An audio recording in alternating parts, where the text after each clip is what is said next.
Bonjour à tous et à toutes.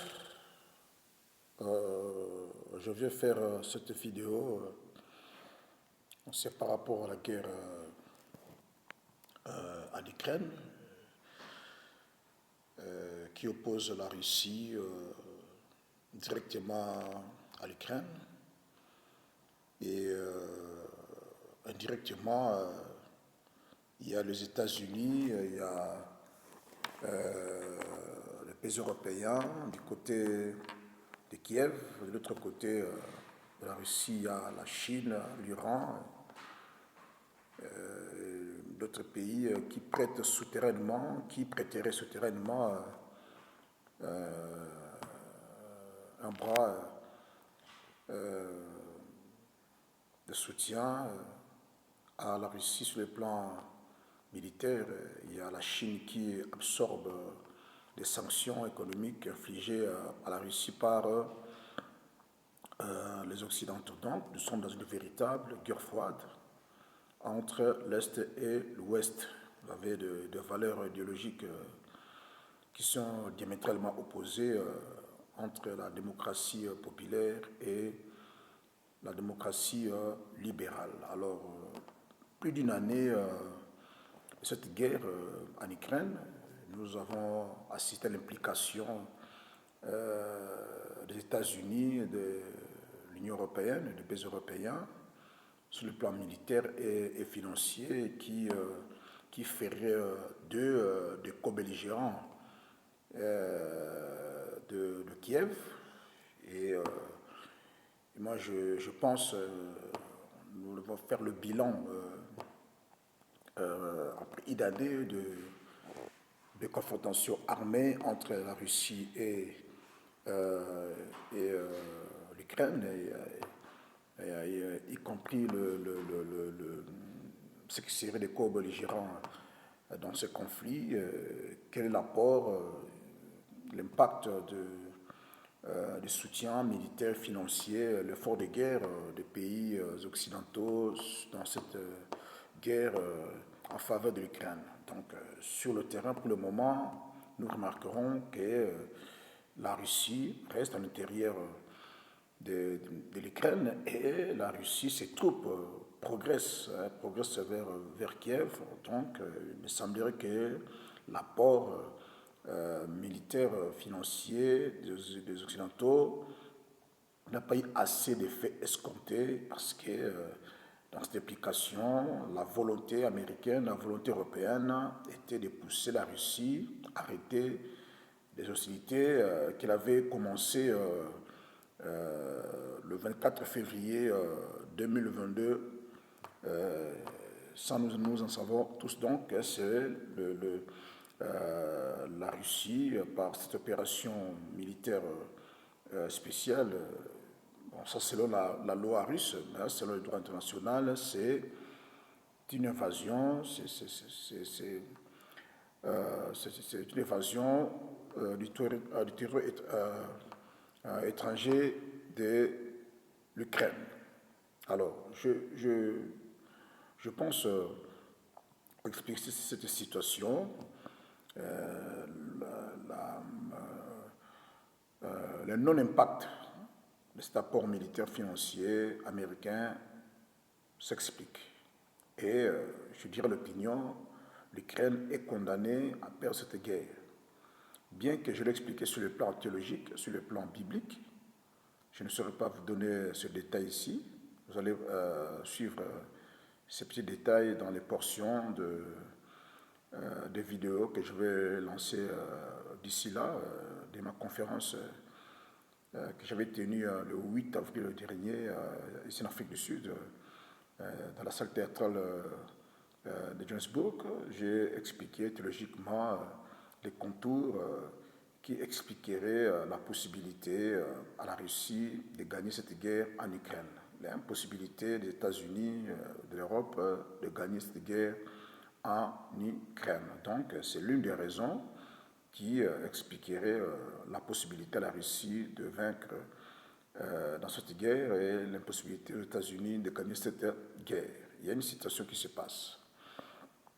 Les États-Unis, l'Union européenne ont la volonté de donner des armes létales qui vont pousser la Russie à arrêter, à stopper immédiatement la guerre en Ukraine. Mais se pose un problème. Ces pays occidentaux n'ont pas assez de marge de manœuvre pour pouvoir s'impliquer, donner des armes létales à Kiev pour pousser Kremlin à arrêter ses opérations militaires en Ukraine. C'est quoi la situation? Les Occidentaux sont en face d'un pays qui est une puissance nucléaire. La Russie n'est pas l'Irak, la Russie n'est pas le Kosovo, n'est pas la Somalie, la Russie n'est pas l'Afghanistan, où on pourrait, de revers de main, balancer en un clin d'œil la situation. C'est une puissance nucléaire. Et là aussi des armes conventionnelles le plus sophistiquées et qui fait craindre les pires aux pays occidentaux. Donc, ils sont en face d'une grande puissance nucléaire. Alors, les États-Unis, les Européens ne veulent pas voir la Russie s'affoler avec ses armes nucléaires parce qu'ils ont fourni des armes létales à Kiev, à Zelensky. Donc, pour l'utiliser si rapidement pour arriver au bout de la Russie et récupérer ses territoires. Alors, si la Russie s'affolait avec ses armes nucléaires, donc on pourrait assister même pas à une guerre mondiale, mais à ce qu'on appelle l'hiver nucléaire. Donc, la Russie va déclencher, Vladimir Poutine va déclencher, va appuyer sur le bouton de ces installations nucléaires et nous aurons des bombes atomiques un peu partout. C'est ce qui fait craindre l'Occident, ce qui réduit leur marge pour fournir à Kiev des armes létales. Vous voyez, c'est ça la situation qui s'explique sur le terrain. Ce qui fait que l'Ukraine est condamnée à perdre la guerre parce que l'Ukraine n'a pas de possibilité elle-même pour arriver au bout de la Russie. Ses alliés occidentaux, qui seraient des co-belligérants, n'ont pas aussi une marge de manœuvre de pouvoir lui fournir les armes. L'État, bien qu'ils en ont, mais ne peuvent pas parce que ils ne veulent pas voir la Russie s'affoler avec ses armes nucléaires. Vous savez, derrière la Chine et derrière la Russie, pardon, il y a la Chine qui a ses bombes nucléaires. Derrière, il y a l'Iran, bon, qui en a ou qui bientôt va en posséder. Il y a la Corée du Nord qui en a ou déjà ou qui va en posséder. Donc, il y a tout un tas de questionnements qui fait que les Américains, les Européens reculent un peu. Ces réserves, donc, ils sont appelés, ils sont obligés à sacrifier l'Ukraine pour éviter l'affolement de la Russie, de la Chine, de la Corée du Nord, de l'Iran, qui pourrait créer un hiver nucléaire, hein, donc une guerre nucléaire qui pourrait, malgré que cela poursuive l'écriture, la guerre mondiale ne partira pas de Kiev, de l'Europe, mais de l'Israël, il pourrait amener à une guerre nucléaire périphérique, hein, qui aurait des dégâts collatéraux ou multilatéraux de grande importance. Donc, très important, voudrais-je dire. Alors, la situation se pose similairement par rapport ou comparativement à celle qui s'était posée en 1945. Après la capitulation allemande, le Japon, qui était un allié de taille de l'Allemagne, pensait continuer la guerre dans le Pacifique. Les États-Unis voulaient à tout mettre fin à la guerre. Les États-Unis avaient une arme létale qu'ils avaient utilisée pour emmener le Japon à stopper les hostilités dans le Pacifique. C'est la bombe atomique. Et les États-Unis ont lancé sur Nagasaki, sur Hiroshima, la bombe atomique. C'était la fin de la guerre.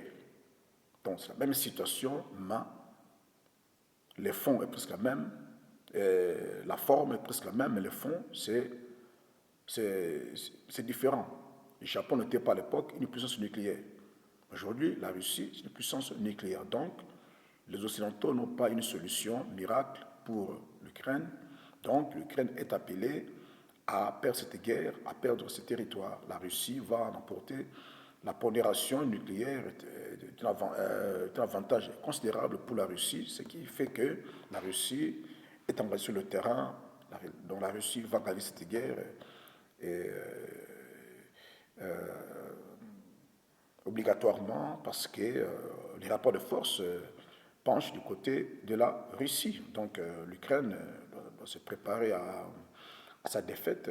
Et, bon, moi je pense que à longue, il y aura de la fatigue. Ce que je dis, ce conflit va se terminer en une sorte de la syrianisation. Donc, c'est comme la Syrie, la guerre en Syrie. Les gens qui se sont engagés, se sont fatigués après, bon, ça devient comme un petit conflit, mais le conflit là entre Bachar al-Assad et le rebelle syrien. Mais ça ne sera pas une guerre mondiale comme le redoute à partir de l'Ukraine. Donc, je voulais un peu intervenir par rapport à cela, faire comprendre à l'opinion internationale une, une luttable victoire russe, une luttable défaite de l'État de l'Ukraine. Et je vais appuyer ça bibliquement lorsque je vais balancer les éléments de la conférence qui avait lieu le 8 avril dernier à la salle théâtrale de Georgesburg avec moi-même la personne qui vous parle, le professeur Guy Bakou Kiboulou Portez-vous bien. D'ici là, bye bye.